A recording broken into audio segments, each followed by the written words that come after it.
ہماری بات بہت توجہ چاہتی ہے. اس زمانے میں تحریک تو ختم ہو گئی، نقل و حرکت تو ختم ہو گئی. ہر آدمی انفرادی زندگی گزار رہا ہے. انفرادی زندگی کا مطلب یہ ہے کہ وہ اپنی ذات سے چاہے عمل کرتا ہو لیکن اس کی زندگی انفرادی ہے.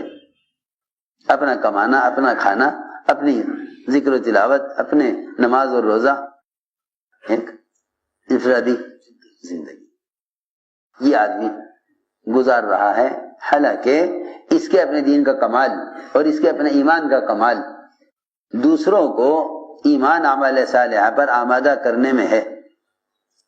میں نے عرض کیا کہ لوگ اتنی غفلت میں ہیں کہ تحریر اور تقریر ان کے لیے مفید نہیں جب تک تذکیر نہ ہو، اور تذکیر جو ہے وہ تحریر میں نہیں ہے اور تذکیر تقریر میں نہیں ہے. تذکیر تو تحریک میں ہے. ہماری بات توجہ سننی پڑے گی. تذکیر کس میں ہے؟ تحریک میں، یعنی نقل و حرکت میں. حرکت میں آؤ، دوسروں کو حرکت میں لاؤ، اس میں تذکیر ہے. اس کو میں حضرت کی بات عرض کرنا چاہتا تھا.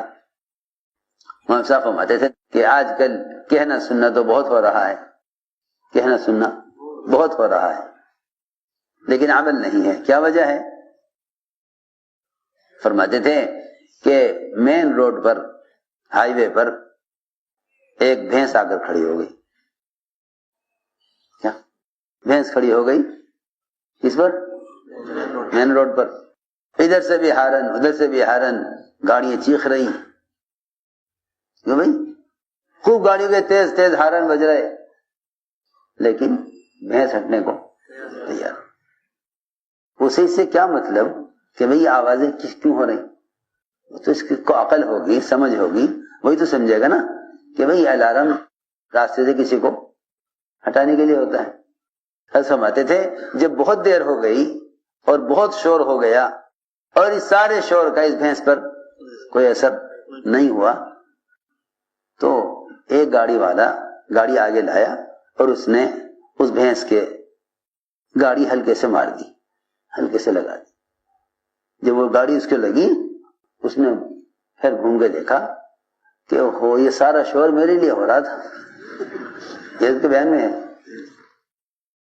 اس کے بیان کا ٹکڑا بیان کر رہا ہوں. ماشاء کا بیان.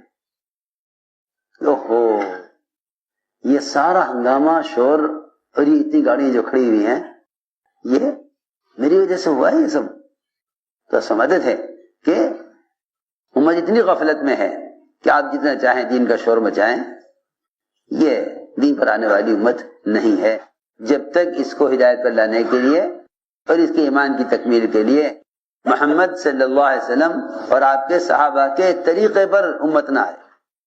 امت اتنی غفلت میں ہے کہ آپ جتنا چاہیں دین کا شور مچائیں، یہ دین پر آنے والی امت نہیں ہے جب تک اس کو ہدایت پر لانے کے لیے اور اس کے ایمان کی تکمیل کے لیے محمد صلی اللہ علیہ وسلم اور آپ کے صحابہ کے طریقے پر امت نہ آئے.